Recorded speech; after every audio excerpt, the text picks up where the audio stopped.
Good evening, everybody. Good evening and welcome to this evening's Australian Fabians event, analysis of the 2019 federal election. First I'd like to begin by acknowledging the traditional owners, elders past, present and emerging. My name is Daniel Smith, I'm Executive Director and Founder of CGM Communications. It's my great honour to be the sponsor tonight, but also the MC. So I'll make a few remarks at the start and introduce our speakers and then facilitate a Q&A. So start thinking about your questions. Thanks to Australian Fabians here in WA. Thanks for tonight's event, but also for all the events and work you do in having conversations, helping us have conversations about the things that matter. If you're interested in joining Australian Fabians, Rob Knox, convener here in WA, please see Rob. Also Phil O'Donoghue and Sarah Munn. Please approach them. They'd love to have you on board. A little bit of housekeeping before we get down to business. Can you please put your phones on silent? Everybody reaches for their bags and pockets. In the unlikely event of an emergency, please change leader, conduct a review and come up with a new slogan. Too soon? Sorry. Seriously, note the exits and follow instructions from the manager, Scott.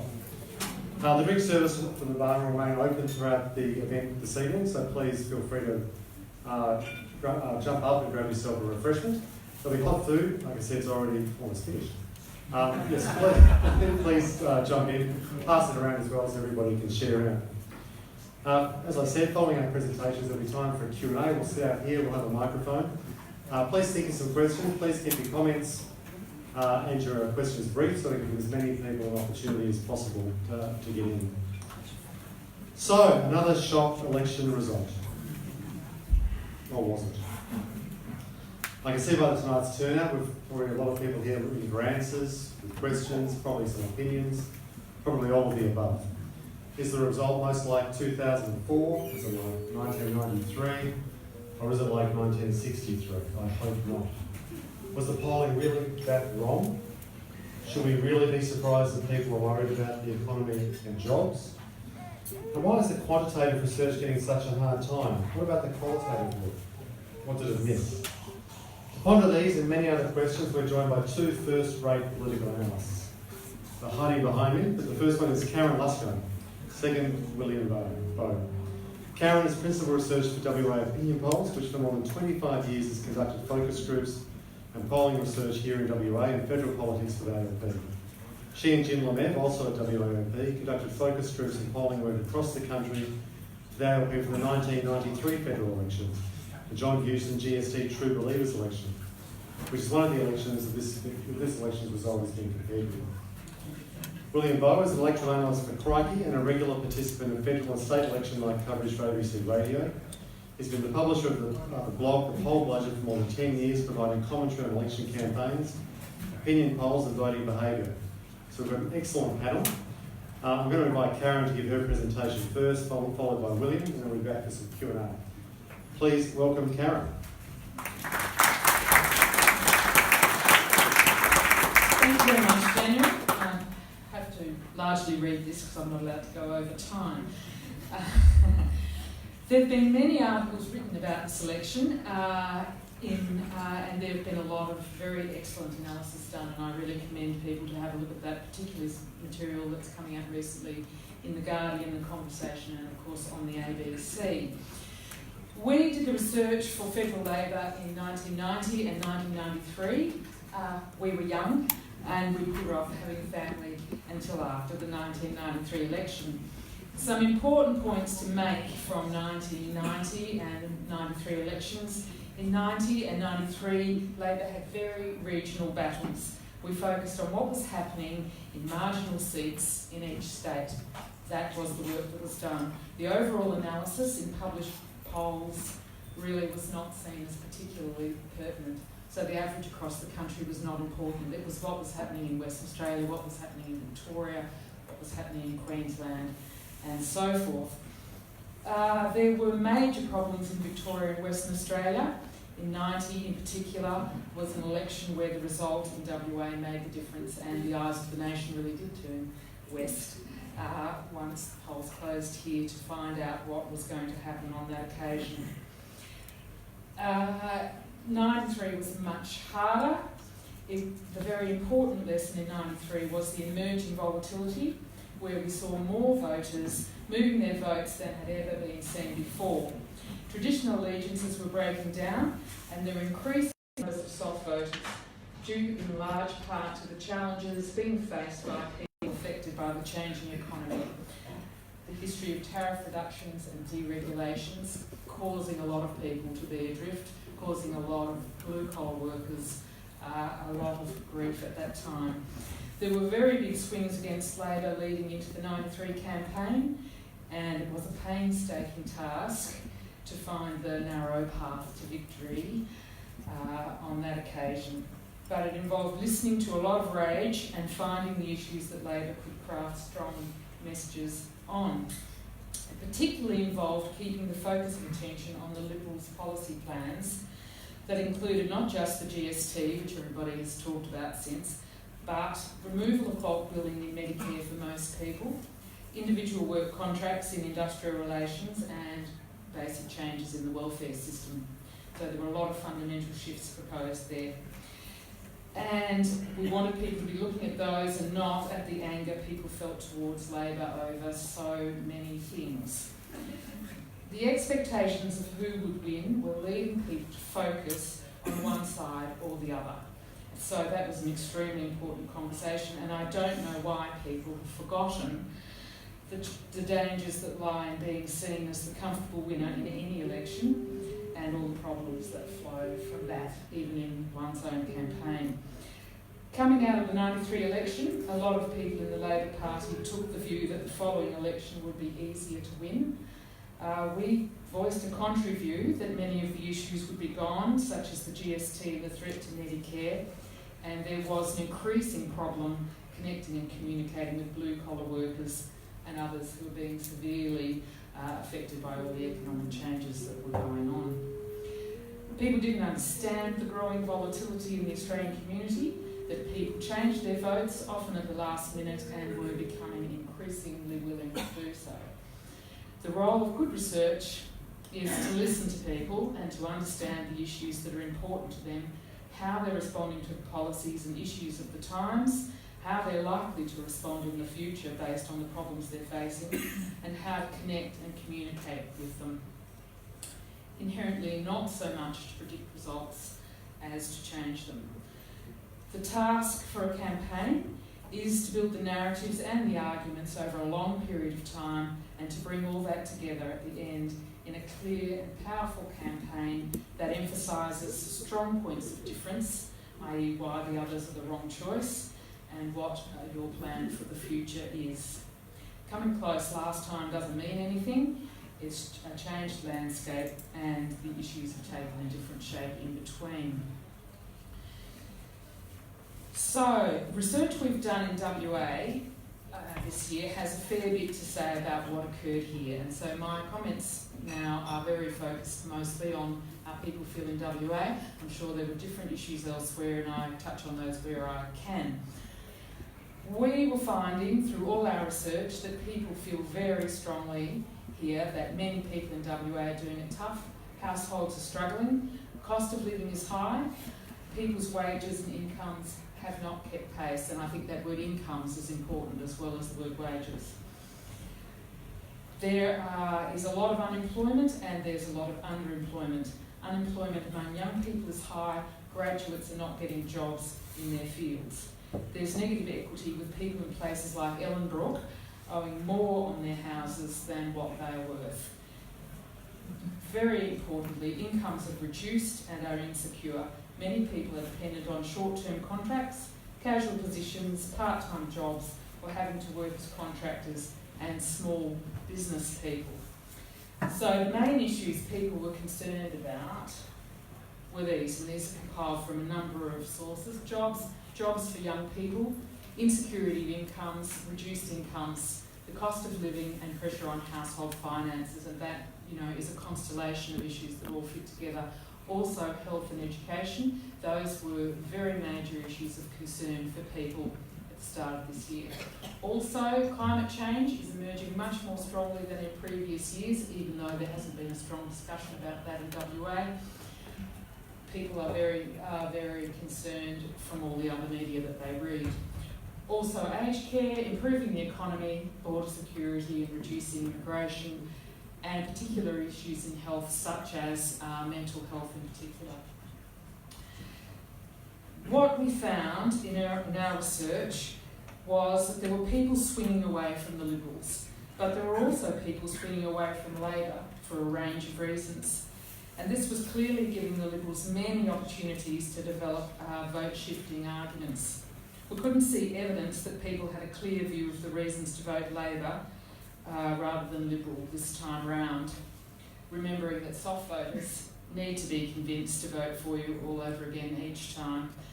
There was really only one issue moving votes towards Labor, and that was the dumping of Malcolm Turnbull. There wasn't much going on about those issues there that are up on the screen, so not a lot of that was translating into anger towards this federal government because the narrative just didn't appear to be there. Meanwhile, there were people moving away from Labor on a range of issues, including the feeling that Bill Shorten doesn't have what it takes and was talking about the wrong issues. In a survey that we ran in mid-March across Hasluck, Swan, Pearce, Cowan and Perth, so we used a basket of those seats, more than 600 interviews across the lot. There were a lot of soft voters still open to be convinced at that point. But 46% of soft voters cited the economy and jobs as the most important issue in deciding who to vote for out of the 4 choices that we gave them. So it was a limited range of choices, but they were the economy and jobs, health and education, fairer taxes and border security, because we felt a lot of the arguments were centred on those issues. Soft voters were experiencing job insecurity and not having enough hours of work. Half of the soft voters who were working were not confident of having their current job in a year's time, and half said they would like more hours. So we've got areas, particularly areas like Hasluck, areas of Pearce, and even the top part of Swan are areas where all of these issues are going to be very important. Daniel's comment about that particular work was that the party that sold itself best on job creation was likely to win the election, and clear communication on how you will roll up your sleeves and create jobs, laying out a vision for jobs going forward, was key. The federal budget was delivered on April 2nd with a strong message framed on financial management and the economy, with the very misleading anthem "Back in Black" and "Australia is back on track," trying to set, I think, a benchmark on economic management, linking economic management to financial management, which is a fallacious one we can discuss later. Supposedly putting more money back in people's pockets, targeting people's concerns that they don't have enough cash, and a range of other issues. Then we had 2 weeks of unanswered advertising on Labor's proposed tax changes impacting on people on issues like house prices and rents. And the Bill Shorten equals tax, debt and a weakened economy argument. So, this was the billboard, and the television advertisements were saying much the same thing, with these sorts of pictures that people would remember seeing. It was a strong campaign. It had the impact of people highlighted. It wasn't just the issues. They were trying to show what effect that would have on people going forward. So, after that period, we did another survey, a repeat of the one we had done in March in the same electorates, with some slightly different questions. We collected it at the end of April, 3 weeks before the election, and at the end of that 2-week period after the budget that I've just talked about. There were a lot of votes moving in both directions, but unfortunately the swing away from Labor was now larger than the swing to Labor, particularly now in Hasluck and Pearce. And in that survey, although we didn't do enough to have clear vote seat-by-seat figures, there was particularly a shift noticeable in Hasluck and Pearce was worse. Pearce wasn't that great in the first one. More than 15% in the survey were changing their effective two-party preferred vote. Now that is a very important thing to realise. If you look at the overall results of the election, it looks like not much happened. You know, there were small swings one way or the other across a lot of seats. But underneath that, there were big movements between the major parties. Labor won a lot of votes, but Liberals also won a lot of votes. So there were a lot of people watching and changing their minds. Looking at the answers to some of their other questions, 64% of those swinging away from Labor cited the economy and jobs as the most important issue determining their vote of the four we tested. So that was an increase, and obviously it was an increase in importance of that issue for everyone, and also it was particularly biting for the people who were swinging away from Labor. These additional swings were among young people and the middle age group at this time. So they were responding perhaps to the tax messages and the impact on house prices and the economy, which many people with insecure incomes feel dependent upon. While the main issues for those moving to Labor were health and education and fairer taxes, again of the four that we tested, so climate change was not in that basket.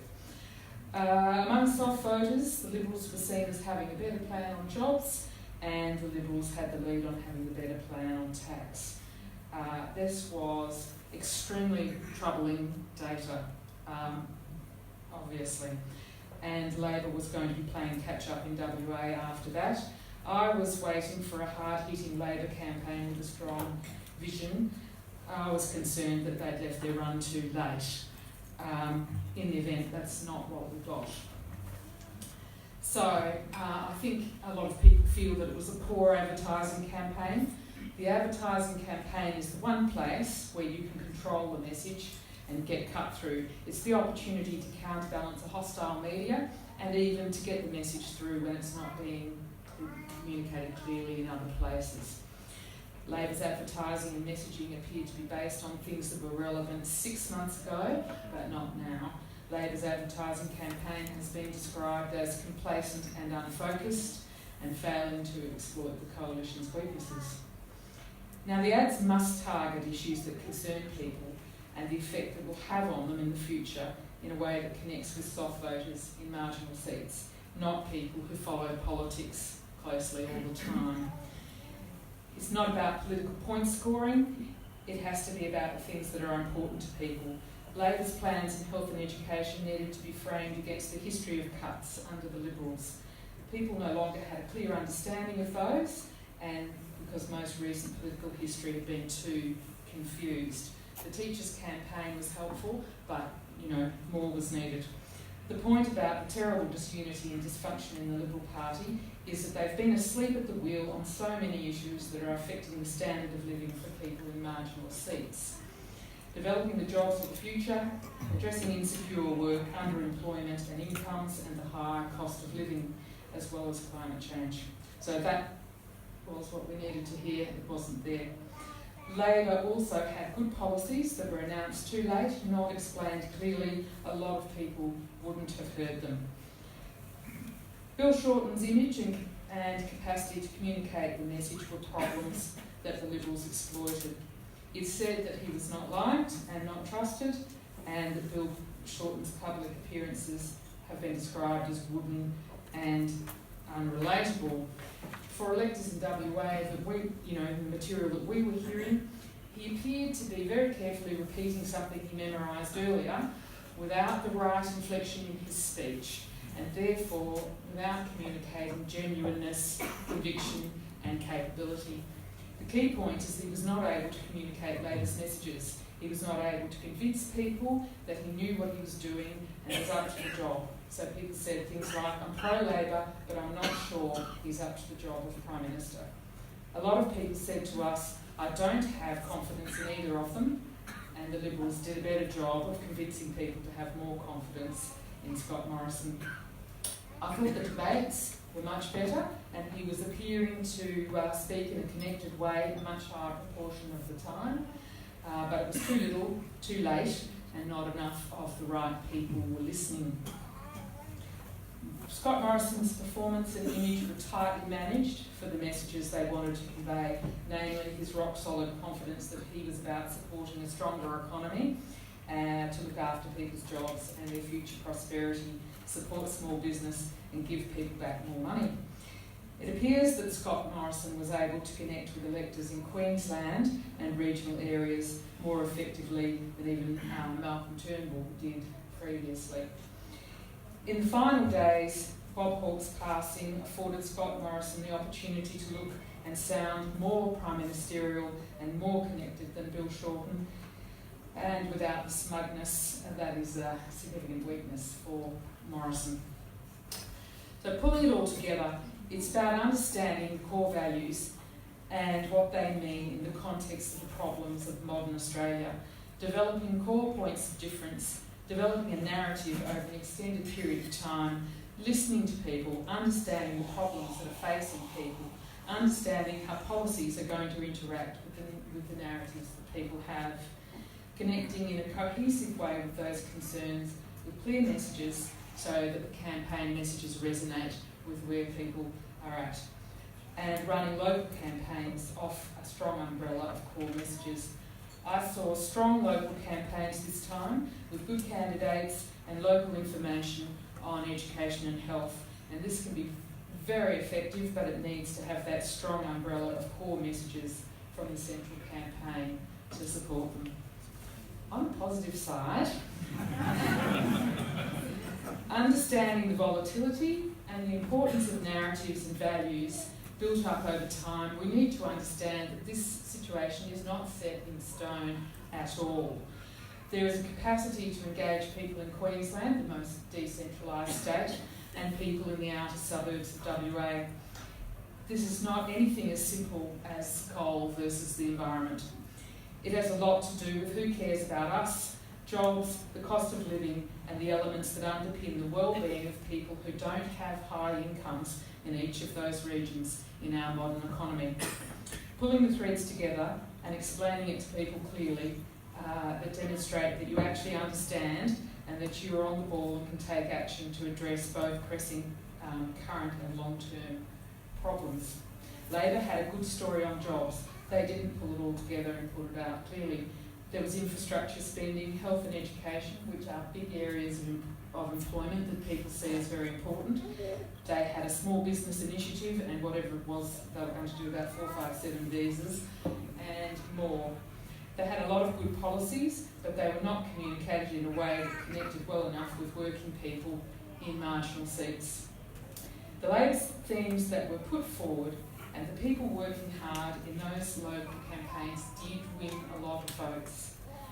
That was clear from the polling that we did. But in key marginal seats, the Liberals won more.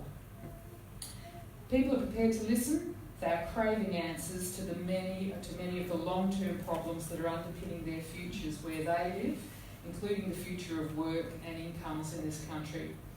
And they are also supporting strong public services that underpin well-being and opportunity, and addressing climate change. Of course, none of that's simple, but there is a lot of opportunity there for progressive politics.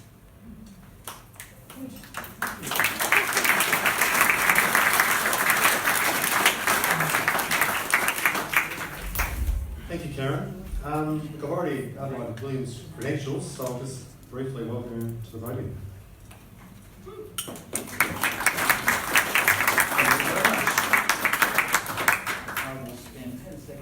Fumbling around trying to get my PowerPoint happening. Are you going to work? Are you going to work? Yeah. All right. Right in the middle. Are you going to work? And number 11 recovery. How do I get the On the top slideshow. slideshow? Oh dear, what about that? The top slideshow. There you go. From beginning. From beginning. All right. That's the hard bit out of the way. Now the easy bit, explaining why the election went down. In reality, I've got no more of an idea than anybody else here, but what I like to say is that I'm more nuanced in my miscomprehension than everybody else. I don't conduct actual survey research. I just, I think Karen and me together are a kind of good combination in that she does micro and I do macro. I'm going to look at the result at the national level and try and pick out patterns within it and read the mind of that very strange and peculiar beast that is the Australian electorate, with which we are today more confused than we would have been before. So let's start with the obvious numbers of what is on the national scoreboard. Labor got 33.34% of the primary vote. The best thing you can say about that is that it is exactly 1/3, so it's easy to pass. In every other respect, though, it's a terrible result. It shaded the previous worst result in Labor's history, as far as I'm concerned, which was 2013, which was 33.38%. So not much in it, but if we're going for that title, there it is. In 1903, Labor got a lower share of the vote. That was the last time that happened, and back then Labor were only contesting a couple of seats. So for as long as Labor has been a mass party, their primary vote has never been lower. However, Coalition also had an historically bad result if you're going to look at the primary vote. At all the various manifestations of the Coalition parties together, Liberal, National, Country Liberal, National, and it's getting ever more complex. Add them all together, you get 41.44% of the vote. The only time the Coalition has done worse than that on the primary vote in modern history was in 1998. To win in 1998 as well. On that occasion, One Nation were a factor, as indeed they were this time. So, when they've got One Nation gouging a big chunk out of their vote, their primary vote can fall quite low. And I guess there is a parallel there with the fact that Labor's primary vote is as low as it is because they've got the Greens competing with them on the left. So I suppose the lesson to be drawn from that is that we now have an environment where both the major parties have predators on their side of the spectrum, gouging a chunk out of their primary votes. Now, the Greens got 10.23% of the vote. If you look at that superficially, that compares with 10.40% of the primary vote. And I think a lot of people did look at that superficially and concluded that maybe the Greens didn't have that brilliant a result. But I think the Greens had a very good result, and rather a better result than I expected. The reason that primary vote figure doesn't look too remarkable is that they simply face more competition this time. Not everyone who votes for the Greens is a left-wing zealot. Some of them are just generally apathetic people, disengaged from the political process, looking for a target of opportunity for their protest vote against the two-party hegemony. The more competition there is from minor parties, the more difficult it is for them to get a big critical mass and get a big primary vote. So that doesn't matter whether the competition they get from the left or the right, that can be a big bearing on how big their primary vote is. I think you can get a better sense of how well the Greens did by looking at their Senate vote, where they always have a lot of competition from lots of different minor parties, and on this occasion their Senate vote increased quite emphatically from 8.65% to 10.20%. It was the Greens' best result with the exception of 2010, and in 2010 they had the once-in-a-lifetime free kick of the deposition of Kevin Rudd. That sent a huge infusion of a Labor protest vote to the Greens, and I think misled a lot of people into thinking that the Greens were on this permanent upward trajectory. I don't think that's the case. I think that the Greens probably do have a bit of a ceiling, but they're going to have some elections are going to be better than others. Given that all that they went through in the past 3 years, I think the Greens will probably brace in for a worse result than they've got. For the time being, I'm just focusing on vote shares. I'll look at seats in a minute, and that's an even better story for the Greens. One Nation got 3.08% of the vote. Compared to what they achieved in 1998, that's not sensational, but we go back to the question of how much competition you've got. Furthermore, you go to the question of how many candidates they field. One Nation don't like fielding candidates in every seat. I guess they've been stung by the fact that the more candidates they've got, the more trouble emerges with the problematic history that seemingly everyone who has anything to do with One Nation has. The more negative headlines, the more controversies, the more noise, and you can see what's doing like that in any election campaign. One Nation candidates end up having stimulating and interesting 28 to 59 candidates vote. That's a much bigger share than last time, and that's the reason the One Nation primary vote share goes from 1.29% to 3.08%. They simply had more candidates. The 15 candidates they ran last time, they tended to concentrate on their best seats here. They were casting their net wider, so their average vote per electorate they ran was lower, but you'd expect that because it was less Queensland-centric and they were running more candidates in different places around the country.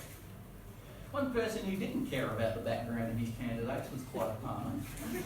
He ran candidates in every single electorate, all 151 of them, and yes, I saw billboards for some of his candidates from obviously very obscure people you've never heard of before or since, and he felt that worth his while, but who knows what goes on in that mind of his. He got 3.43% of the national vote. Now, lest we think that voters are completely, Pavlovian in their response to election advertising, this was substantially lower than in 2013. So Clive Palmer's image was not as good in 2019 as it was in 2013. That did make a difference, and famously his $60 million advertising campaign did not yield him a single seat. What it did, however, was damage Labor. It damaged Labor in multiple ways, and again, I think I'll save the punchline for the next slide because got another thing here looking specifically at the vote. Okay, so that's the big picture in relation to the primary vote. We do not know yet what the national two-party preferred vote is because there are about 13 seats where they haven't been doing coalition versus Labor counts because the last two candidates in the count are minor party or independent candidates. The AEC will get around to counting that eventually, and we will have a concrete idea of, the national two-party preferred vote, i.e. what percentage of the population put the coalition ahead of Labor or vice versa. It looks like it's going to be about 52% for the coalition. In 2016, it was 50.4%. So we seem to have had a 1.6% swing in two-party preferred terms to the coalition. What I have in my table here is a comparison of where these two-party preferred totals came from. I've got for both major parties at both of the last two elections their primary vote and how much. These are, as I said, we don't have the full results yet, so for 2019, these are sort of back along the way estimates. But I assume the Greens' preference flow would have been very similar in 2016 and 2019. What changed though was that row there, others. How all non-Greens minor parties plus independents, whack them all together, how many of those preferences flow to the coalition, how many flow to Labor. In 2016, it was almost exactly even. In 2019, it wasn't. There was a substantial lean towards the coalition in non-Greens minor party and independent preferences, and that, as you see, 8.6% of the vote ends up with the coalition, 6.3% ends up with Labor. That is over half of that 1.6% two-party preferred swing right there. Primary votes made a smaller contribution. The Labor vote fell from 34.7 to 30.3.3. That's a bigger fall than 42 to 41.4 for the coalition, so that's an incremental factor there. But most of the difference was the fact that that big share of minor party and independent votes flowed more strongly to the coalition this time. Part of that is because we have a bigger nation share of the vote, and One Nation preferences lean somewhat more to the coalition to Labor. Nothing like as strongly as Greens preferences flow to Labor, but nonetheless there is a lean in the One Nation preference flow to the coalition. More to the point, equally to the point probably, the United Australia Party, Clive Palmer's preferences very solidly flow to the coalition ahead of Labor. Now, you might think that this stands to reason given that he had that celebrated preference deal. I am sceptical about how much of a difference that made. Parties like Clive Palmer's party, their how-to-vote cards don't make a huge amount of difference. They do not have a massive volunteers to put those how-to-vote cards into people's hands at polling booths. People are going into the polling booth to make up their mind. I have nothing to back this up, but my impression is that Clive Palmer's impact on the election was more to sort of poison the Labor well. To the kind of people who were receptive to the Clive Palmer message, spent the advertising campaign absorbing his anti-Labor, anti-Bill Shorten messages, and that drove up the tendency of Clive Palmer voters to, of their own accord, decide that they considered the coalition the lesser of the two evils. On a macro level as well, I would make the point that a lot of the negative advertising against Labor during the campaign didn't come from the Coalition, it came from Clive Palmer. That's a magical thing for the Coalition, because when you run negative advertising, you are damaging yourself as well as the other party. You're just hoping that you damage them more than you damage yourself. In being negative, you are turning people off you as well as them. You're lowering the tone, hopefully to your own advantage. It's a very fine thing if you are a political party and you've got someone else doing your dirty work for you. All of those anti-Labor messages are out there getting saturation, bombardment coverage in every medium that you care to name, but the person who's copying the opprobrium for going low is not Scott Morrison, it's Clive Palmer. That's a very happy confluence of circumstances for the Coalition. That, I think, is the great favour that Clive Palmer did the Coalition, not what I consider a rather trivial fact that there was a quote-unquote preference again. So that's the big picture in terms of vote shares, but that's not what decides who wins the election. Of course, what decides who wins the election is seats. I think from the taking a step back from everything, the interesting thing is, given that there was a 1.6% two-party preferred swing against Labor, why couldn't they lose more seats? You would normally expect with a swing of that kind that there to be a change of hands of about 6 seats. But Labor suffered a net gain of loss of only 1 seat. The Coalition, conversely, had a net gain of only 1 seat. And that was a point that Cameron made. Superficially, this looks like a status quo election, but burrow beneath the surface at either the macro or the micro level, there's a lot going on underneath that surface picture of stability. What it's ended up with, though, is a parliament with an extremely similar set of numbers to what we had last time. There was 1 extra seat on this occasion. That was absorbed by an increase in the crossbench from 5 seats to 6. So as far as the major party was concerned, take one out of the Labor column and put one in the Coalition, and you've got the 29 result as opposed to the 2016 result. So why didn't Labor lose more seats? Partly because of the effects of redistributions. One of the effects of these redistributions is that we ended up with a parliament of 151 rather than 150. This is because states' seat shares are determined by a formula which involves rounding. Sometimes more states get rounded up and down, so you end up with roughly 150 seats in the House of Representatives. You usually end up with 150, depending on what's going in either direction. This time it was 151. New seats were created in Victoria and the Australian Capital Territory. Any new seat in the Australian Capital Territory is a gimme for Labor. 2 Labor seats in Labor seats in the ACT go to 3 Labor seats, so there's a free kick for Labor there. There was another free kick for Labor in Victoria. A new seat was created in Western Melbourne, which is absolute. Labor has a lot on Western Melbourne. Any new seat for Labor, any new seat in Western Melbourne is going to be a free kick for Labor. Conversely, a seat got abolished in South Australia. That was a safe Labor seat, so there's 1 swing to balance the other 2 rounded out, so to speak. The other difference that redistributions made was that the Victorian redistribution turned 2 Liberal seats into notionally Labor seats. Corangamite and Dunkley, Labor won both of them. When I say here that it made the difference in one of those 2 seats, Labor got a 4% swing in Dunkley. That would have been decisive even without the redistribution. But the swing Labor got in Corangamite wouldn't have been decisive without the redistribution. If that had not happened, the Liberals would have held on to Corangamite. But with a little bit of a swing, plus the effect of the redistribution helping Labor in that seat, that was one that got them over the line. So I think I've gotten sort of half of the way to explaining why Labor didn't lose 6 seats despite this 1.6% swing. The other thing that you get is sophomore surge effects, which is an Americanism but a helpful one, whereby if you have a newly elected member of Parliament, and Labor won a lot of new seats in 2016, they didn't win the election, but they won a lot of seats that they lost in 2013 and won back. You have a first-term member of Parliament defending their seat for the first time in 2019. That means that in 2016 you have a Liberal incumbent. The advantages that an incumbent member has, the Liberals have lost that advantage in these seats now. Labor have gained the advantage. It varies from city to country, but other things being equal, this tends to improve the incumbent party by 1.5 to 2%.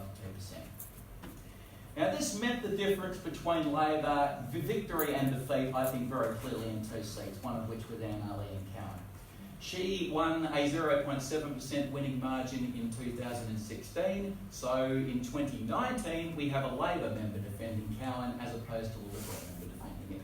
She basically had no swing at all. The margin there is pretty much exactly the same as it was in 2016. I think though if she hadn't gotten over the line in 2016 and we still had Luke Simpkins there defending that seat for the Liberal Party, he would have held on to that seat. So, and by the same token, the coalition did well in 2016 to get an absolute majority, even though they got 50.4% of the two-party preferred vote. If you've got a crossbench of 5 members, then you can consider yourself lucky if you end up with a majority with only 50.4% of the two-party preferred vote. But then, as now, what was happening was that in the most decisive, most marginal seats, you had the sophomore surge effect. You had a coalition member defending the most crucial seats in circumstances where it was a Labor member defending them in 2013. So swings and roundabouts, this time the sophomore surge effect is somewhat more favourable towards the Labor because it is Labor who have first-term sitting members defending their seats. I also say here that perhaps also in Lyons. Lyons is one of the 5 seats in Tasmania. Actually, I'll save that one for when I discuss Tasmania. So, state by state, more or less, there was a tiny, small swing, perhaps about 1%. Again, we've got that thing where we don't actually know what the final two-party swings are because there's a lot of seats where we don't have Labor versus coalition tables. You ended up with a net result, a status quo result in net terms in New South Wales from a small swing to the coalition, so maybe Labor were a bit lucky to get that status quo result. What we have though was that Labor lost a seat in Lindsay, which was balanced by a gain in Gilmore. In both cases, I come back to that topic before, that candidate effects can be very decisive when you have these extremely finely tuned electorates. In Lindsay, Labor lost their sitting member, Emma Hussar, under extremely damaging circumstances, and the swing against Labor was particularly bad in Lindsay, even by their very mediocre standards in Western Sydney. In Gilmore, Labor gained a seat in a circumstance where the Liberal member had retired. So the Liberal Party lost their candidate incumbency advantage in Gilmore, and I don't want to speculate into why Labor did as well as they did in Gilmore against the overall trend, but perhaps Warren Mundine was seen as a blow and he was the Liberal candidate. Perhaps there was hostility in the local community towards the fact that the existing Liberal candidate had been elbowed aside in favour of Warren Mundine.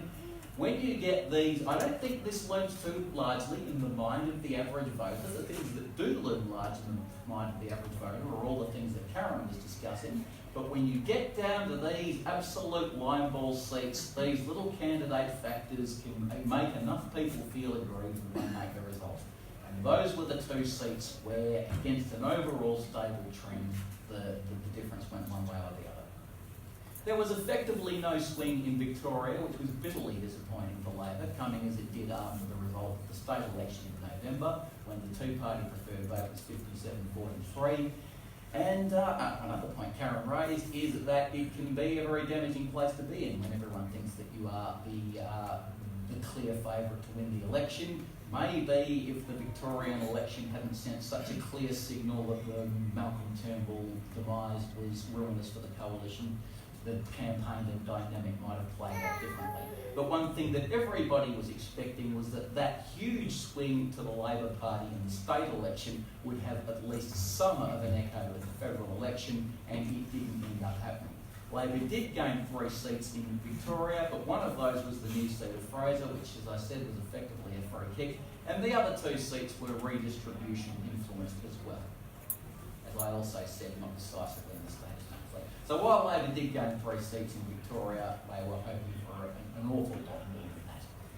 Queensland, of course, was the big nightmare for Labor of the election. They lost 2 seats in Queensland, which, for all the hype, doesn't seem like all of that much. But in a Parliament as finely balanced as this one, any seat that you hold and lose is a bad show. So Herbert in Townsville and Longman in the northern outskirts of Brisbane both fell, and both of them fell within the context of a statewide swing against Labor of what appears to be about 4%. If that swing had been uniform, Labor would also have lost the seat of Griffith, which is inner southern Brisbane. But as I shall shortly discuss, what we have here is a dynamic that was apparent across the country, where the damage to Labor was done in outer suburbs and the regions, in inner urban areas, not just the trendy inner city, but also in kind of, you know, the affluent posh suburbs across the country. Labor enjoyed swings, and that proved decisive in helping Terry Butler defend her very small margin in Griffith.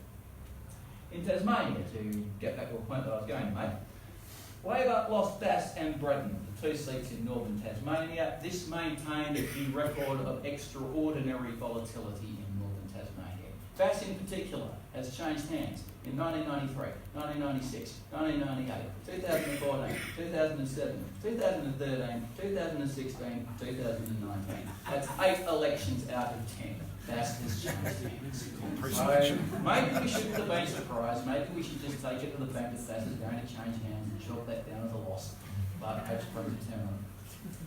So, Labor, as I said, we may have been lucky not to have made it 3. Lyons is central Tasmania. It's a kind of bit of the northern Tasmania, a bit of the south of Tasmania, all of the middle. It's a low-income electorate. It's cut from the same kind of demographic cloth as Bass and Breton. I think probably the only reason Labor retained Lyons is that the Liberals had to sack their candidate. She turned out to be to the right of even what the Liberal Party wanted to tolerate. And the Liberal Party ended up going into the election saying, vote for the National Party instead, our candidate is rat poison. So, nonetheless, there was a swing to, quote-unquote, the Liberal Party. Labor held on by 2%. I think that sophomore surge effect as well. This was a seat Labor won in 2016, just like they won Bass and Breton in 2016. Sophomore surge effect wasn't enough in Bass and Breton, it may have been enough in Lyons. I don't want to give Western Australia short shrift, but the fact is that I'm probably running out of time. How much time do I have? Keep going. That's very sweet of you. 10 minutes, all right. Western Australia. Well, what happened here? Well, all happened here, didn't it? No seats changed hands, and no seats changed hands in South Australia. But I'll show you some pretty little maps to sort of, no, I won't go there. But you'll get the impression. South Australia, nothing ever happened in South Australia. South Australia is sadly bereft of marginal seats. If I were the drawers of redistribution in South Australia, I would tweak things around to give South Australia more marginal seats. Then they would not get such short shrift from the government. The government would not say who cares when the car industry in South Australia disappears. They would not show such favouritism towards industries that have not been concentrated in South Australia. There's the only seat that Labor can theoretically add to its total in South Australia is Boothby. They never quite get there. They didn't quite get there on this occasion either. So a 5-all draw in South Australia seems to be par for the course these days. The ACT, as I said, you had 2 seats in the ACT before you bring out however many, that's as many free seats as Labor gets.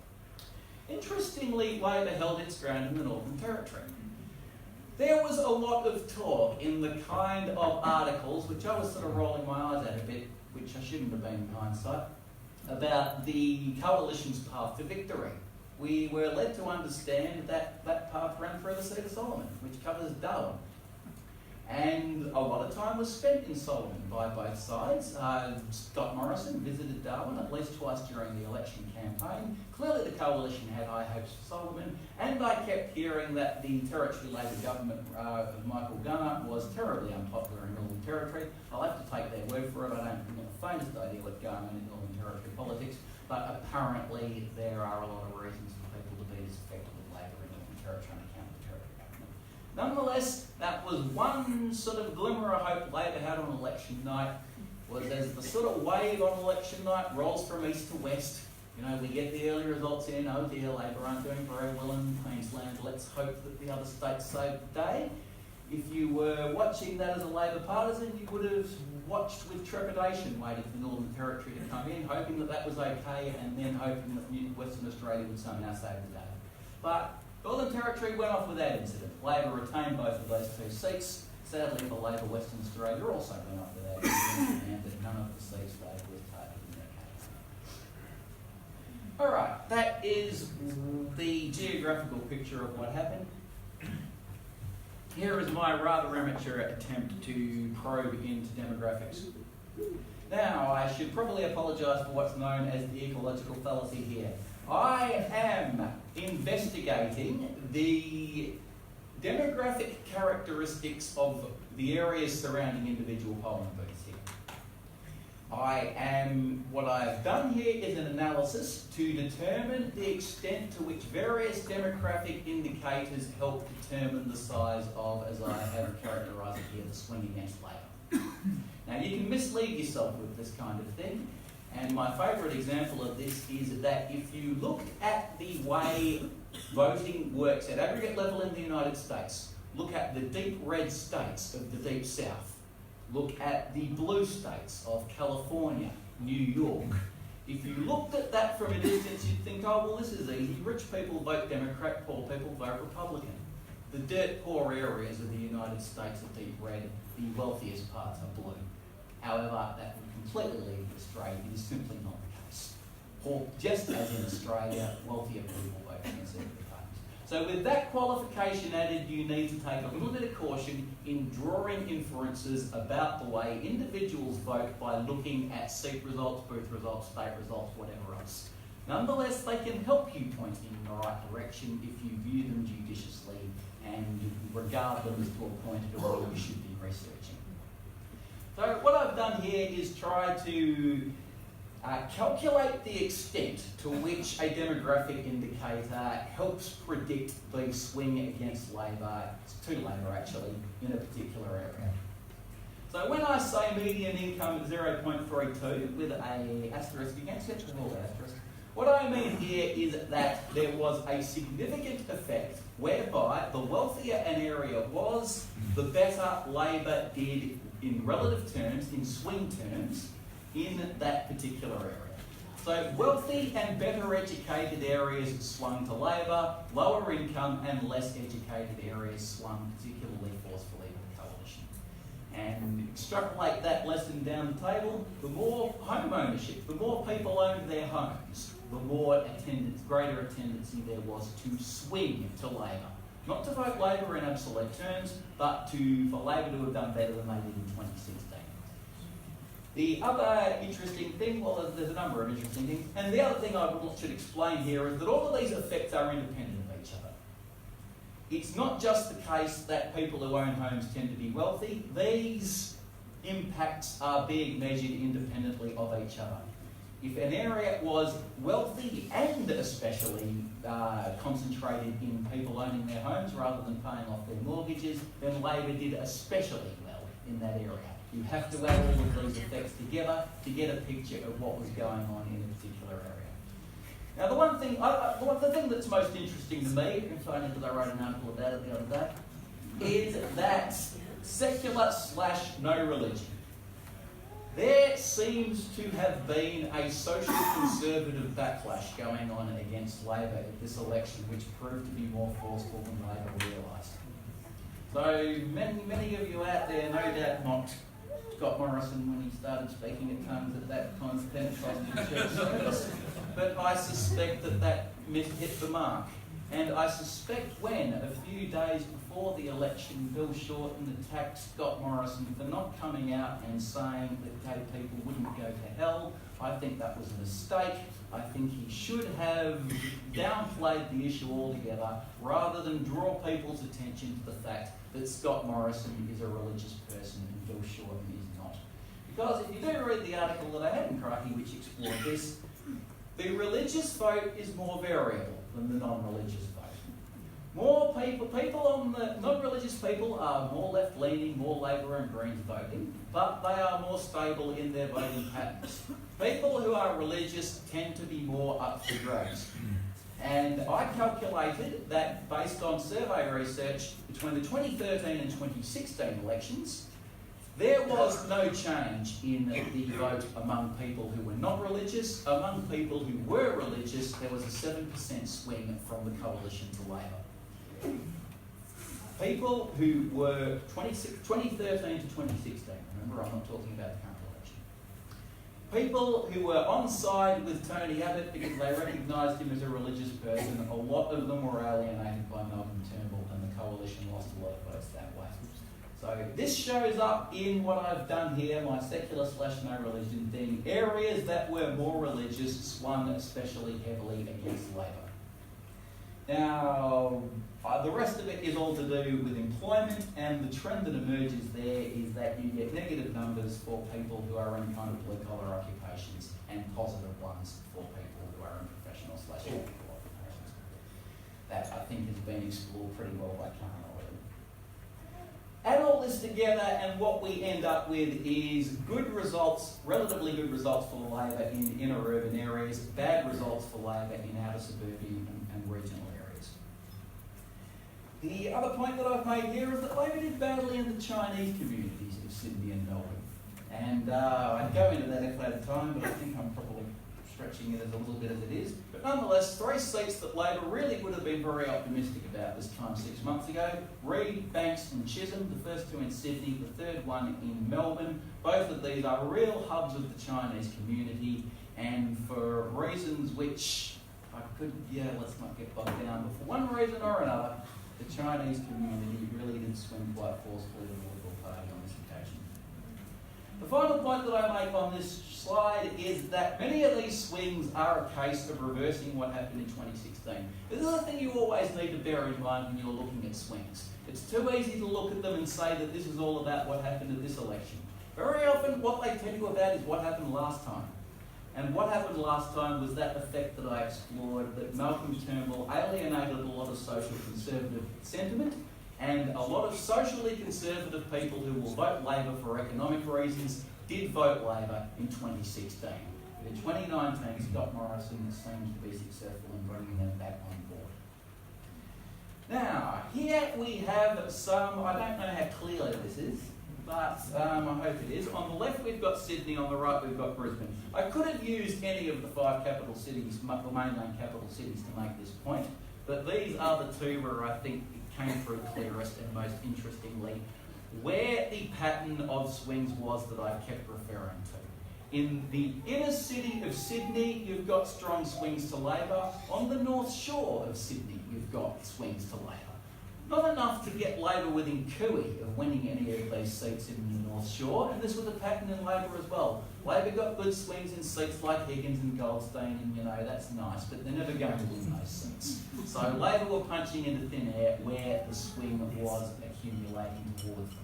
The rest of Sydney, though, swung surprisingly heavily to the Liberals. And the swing starts not far to the south of central Sydney. And here's where you start to hit these Chinese areas that I was talking about. Look southwest of central Sydney and you will see the electorate of Banks where David Coleman, the Liberal Party member, had an exceptionally good result, and that Chinese community sentiment really kicked in there. As well as that in Western Sydney. Now Western Sydney is a more diverse environment than a lot of people give it credit for. It has white areas, it has ethnic areas.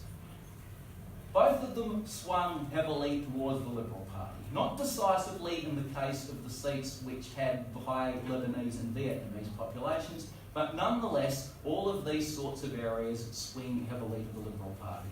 And a narrative that ties that together is that kind of social conservative backlash that I was referring to. And in Sydney especially, this map resembles the same-sex marriage referendum results. The electorates of Western Sydney were the only ones in Australia, apart from a few seats in rural Queensland, where no majorities were recorded in the same-sex marriage survey. So clearly that's a good pointer towards social conservative sentiment, and there seemed to be a lot of that going on in this election. In Brisbane, I made the point before that Terry Butler did very well to hold her seat with Griffith. Griffith is the sort of southern part of the inner city, and there you see a little island of redness in the middle of Brisbane. This is a national effect where inner urban areas do well for Labor. So she was defending a margin of 1 to 2%. She successfully defended that. Move away from that area of inner Brisbane and the entirety of Queensland is an absolute car crash for Labor. They lose the seat of Longman in northern Brisbane. and it was even worse, obviously, in central Queensland. That's something I probably could have and should have gone into in greater detail, that those sorts of mining seats of central Queensland, and another interesting result was Hunter in New South Wales. I think I will end on this point. Hunter is a seat that Labor never loses. They didn't lose it on this occasion either. But One Nation got over 20% of the vote in Hunter. It's a coal mining electorate. We do not, this is the one, there are two interesting, if you're following election results, which most people stopped doing 2 weeks ago, but if you're a junkie and you can't get enough of following election results, there are two interesting things that we're still waiting on. Hunter, did One Nation end up overtaking the coalition in that seat? It's touch and go whether or not the final count after the exclusion of all the other preferences in Hunter is going to be Labor versus Nationals like it usually is, or Labor versus One Nation. If One Nation get ahead of the Nationals in the preference count and the final vote is Labor versus One Nation, Labor's winning margin in that seat will be about 2%. It will be as close as One Nation has come to winning a seat in the House of Representatives since Pauline Hanson won Oxley in 1996. So that will be a fascinating thing to keep. I'll save the think pieces to others, but we're talking about a coal mining electorate here, and obviously that speaks volumes. And it resonates with the same things that drove those double-digit swings against Labor in central Queensland, even in a seat like Dawson, where, what's his name? No. Christensen. George Christensen stuck a giant "Don't Vote Me" sign on his back and nonetheless got a double-digit swing in his favour. That I will leave for questions if anyone wants to ask them, but I think that probably takes care of my half an hour in a reasonably smooth fashion. So thank you very much.